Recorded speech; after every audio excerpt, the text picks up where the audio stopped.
नमस्कार, ये आकाशवाणी शिमला है। अब आप राजकुमारी चंदेल से प्रादेशिक समाचार सुनिए। आज के मुख्य समाचार। मुख्यमंत्री जयराम ठाकुर ने कहा, प्रदेश में अनछुए पर्यटन स्थलों को विकसित करने के लिए उठाए जा रहे हैं प्रभावी कदम। प्रशासन में पारदर्शिता और गुणवत्ता के लिए कांगड़ा प्रदेश भर में अव्वल, बिलासपुर को दूसरा और ऊना को तीसरा स्थान। राज्यपाल राजेंद्र विश्वनाथ आर्लेकर ने शिमला के निकट बल्देहा में किया राष्ट्रीय युवा महोत्सव का शुभारंभ। और अंतर्राष्ट्रीय दशहरा उत्सव में इस बार 7 अक्टूबर को होगा महानाटी का आयोजन। 8,000 से अधिक महिलाएं पारंपरिक परिधानों में लेंगी हिस्सा। अब समाचार विस्तार से।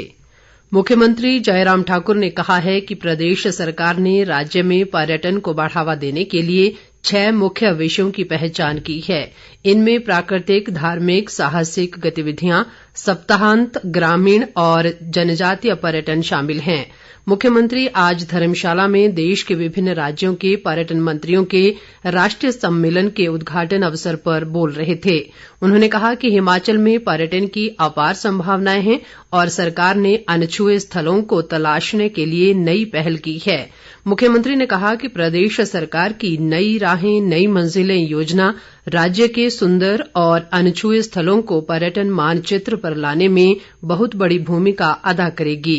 उद्घाटन सत्र को केंद्रीय रक्षा व पर्यटन मंत्री अजय भट्ट ने भी संबोधित किया। मुख्यमंत्री जयराम ठाकुर ने कहा है कि प्रदेश सरकार सूचना प्रौद्योगिकी के उपयोग के माध्यम से विभिन्न सरकारी सेवाओं और प्रक्रियाओं में सरलता, पारदर्शिता और गुणवत्ता सुनिश्चित कर आम लोगों को लाभान्वित करने के लिए कृत संकल्प है। मुख्यमंत्री आज मंडी में जिला सुशासन सूचकांक 2021 पुरस्कार वितरण और प्रदेश के होटलों के लिए ग्रीन स्टार रेटिंग इनिशिएटिव के शुभारंभ के मौके पर बोल रहे थे। उन्होंने इस अवसर पर मंडी में बनने वाले राज्य प्रदूषण नियंत्रण बोर्ड के क्षेत्रीय कार्यालय और आवासीय भवन का शिलान्यास भी किया। उन्होंने कहा कि प्रदेश सरकार सतत विकास के लक्ष्यों की पूर्ति पर हमेशा जोर देती रही है और आम जनता को दी जा रही सेवाओं में सुधार के लिए काम कर रही है। मुख्यमंत्री ने उम्मीद जताई कि जिला सुशासन सूचकांक शासन की गुणवत्ता का आकलन करने में मददगार साबित होगा। उन्होंने जिला सुशासन सूचकांक के विजेता जिला के उपायुक्तों को पुरस्कार प्रदान किए। कांगड़ा जिला सुशासन सूचकांक में प्रथम, बिलासपुर दूसरे और ऊना तीसरे स्थान पर रहा। केंद्रीय सूचना व प्रसारण मंत्री अनुराग सिंह ठाकुर ने आज नई दिल्ली में केंद्रीय जल शक्ति मंत्री गजेंद्र सिंह शेखावत से मुलाकात कर प्रदेश के लिए 2,167 करोड़ 72 लाख रुपए की 5 बाढ़ सुरक्षा परियोजनाओं की मांग की है।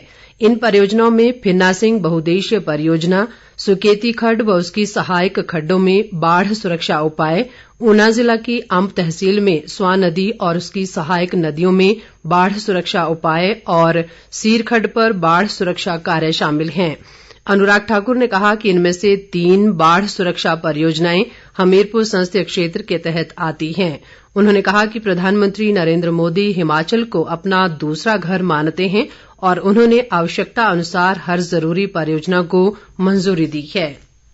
जल शक्ति मंत्री महेंद्र सिंह ठाकुर ने कहा है कि हमीरपुर मंडी वाया धर्मपुर राष्ट्रीय उच्च मार्ग के डबल लेन का कार्य युद्ध स्तर पर किया जा रहा है। उन्होंने कहा कि इस सड़क के डबल लेन हो जाने से धर्मपुर क्षेत्र के विकास के साथ साथ आम जनता को भी यातायात की बेहतर सुविधा उपलब्ध होगी। महेंद्र सिंह आज धर्मपुर विधानसभा क्षेत्र में विभिन्न स्थानों पर जनसमूह को संबोधित कर रहे थे। परिवहन मंत्री बिक्रम ठाकुर ने कहा है कि प्रदेश में परिवहन प्रत्यक्ष व परोक्ष तौर पर लाखों लोगों को रोजगार प्रदान कर रहा है। ऐसे में बस व ट्रक ऑपरेटरों को आ रही समस्याओं के प्रति सरकार हमेशा ही गंभीर रही है और समय समय पर इनका समाधान किया गया है। बिक्रम ठाकुर आज मंडी में प्रदेश के बस व ट्रक ऑपरेटरों के साथ आयोजित एक बैठक में बोल रहे थे। उन्होंने इस दौरान बस व ट्रक ऑपरेटरों की समस्याएं भी सुनी और अधिकारियों को इनके समाधान के निर्देश दिए। परिवहन मंत्री ने मंडी में ही परिवहन विभाग की समीक्षा बैठक की अध्यक्षता भी की।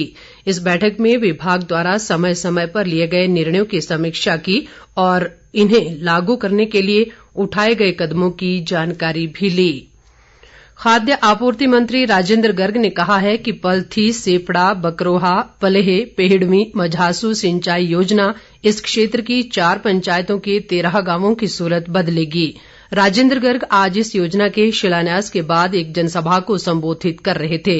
उन्होंने इस मौके पर पेहड़वी गांव के लिए निर्मित पक्की सड़क का उद्घाटन भी किया। गर्ग ने इस मौके पर कहा कि मौजूदा भाजपा सरकार ने सामाजिक सुरक्षा पेंशन के क्षेत्र में उल्लेखनीय कार्य किया है और अब राज्य में 60 वर्ष से अधिक आयु के सभी नागरिकों को बिना आय सीमा के वृद्धावस्था पेंशन दी जा रही है। राजेंद्र गर्ग ने बाद में जोखाला में 33 kV सब स्टेशन का उद्घाटन भी किया। इससे आसपास की 10 पंचायतों को लो वोल्टेज की समस्या से निजात मिलेगी। राज्यपाल राजेंद्र विश्वनाथ आर्लेकर ने कहा है कि युवा हमारी संस्कृति के असली अग्रदूत हैं और उन्हें देश को आत्मनिर्भर बनाने में अपना महत्वपूर्ण योगदान देना चाहिए। राज्यपाल आज शिमला के निकट बल्देयां में जैनित संस्था द्वारा आयोजित आजादी का अमृत महोत्सव राष्ट्रीय युवा महोत्सव के शुभारंभ के मौके पर बोल रहे थे। राज्यपाल ने कहा कि अनेकता में एकता ही हमारी पहचान है। उन्होंने कहा कि इस तरह के कार्यक्रम हमारी समृद्ध संस्कृति का संरक्षण व संवर्धन करते हैं। राज्यपाल ने युवाओं से स्वदेशी अपनाने का संकल्प लेने का आह्वान किया ताकि हम आत्मनिर्भर बन सकें।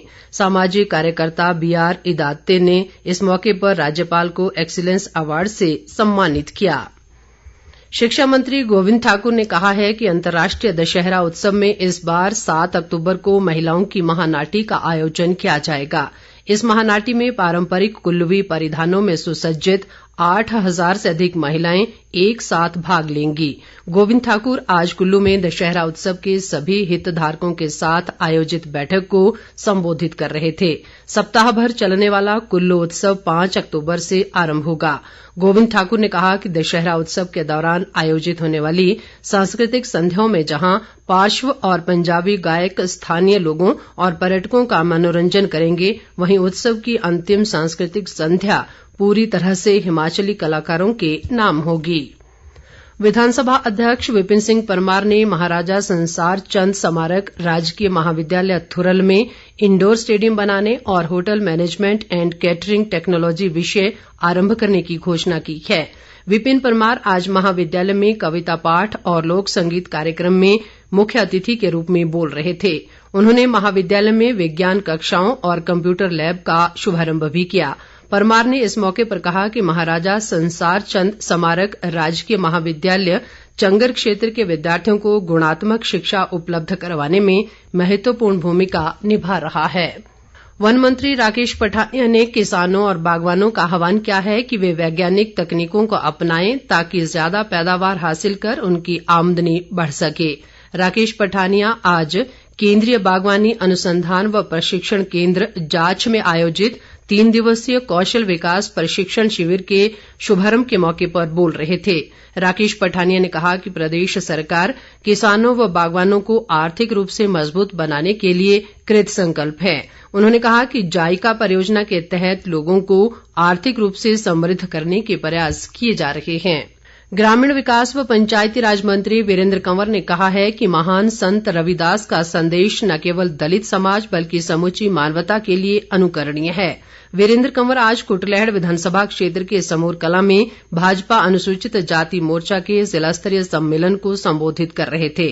उन्होंने कहा कि भाजपा शासित सरकारों ने संत रविदास के उपदेश के अनुसार कार्य कर दलित समाज और इससे जुड़ी शख्सियतों को सम्मान प्रदान किया है। उन्होंने ये भी कहा कि वर्तमान सरकार की योजनाओं का लाभ अनुसूचित जाति तक पहुंचा है। प्रदेश कांग्रेस ने पार्टी की राज्य कार्यकारिणी में किसी भी मनोनयन के लिए पार्टी की राष्ट्रीय अध्यक्ष सोनिया गांधी को अधिकृत किया है। पार्टी की शिमला में हुई बैठक में प्रदेश कांग्रेस अध्यक्ष प्रतिभा सिंह ने इस संबंध में प्रस्ताव पेश किया, जिसे पार्टी की प्रदेश कार्यकारिणी ने सर्वसम्मति से पारित कर दिया। पार्टी की प्रचार समिति के अध्यक्ष सुखविंदर सिंह सुक्खू ने इस प्रस्ताव का समर्थन किया, जबकि नेता प्रतिपक्ष मुकेश अग्निहोत्री ने इसका अनुमोदन किया। अंत में मुख्य समाचार एक बार फिर।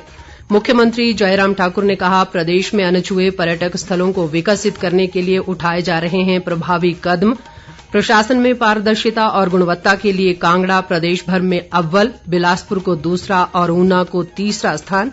राज्यपाल राजेंद्र विश्वनाथ आर्लेकर ने शिमला के निकट बल्देयां में किया राष्ट्रीय युवा महोत्सव का शुभारंभ। और अंतर्राष्ट्रीय दशहरा उत्सव में इस बार 7 अक्तूबर को होगा महानाटी का आयोजन। 8,000 से अधिक महिलाएं पारंपरिक परिधानों में लेंगी हिस्सा। इसके साथ ही ये समाचार बुलेटिन समाप्त हुआ। नमस्कार।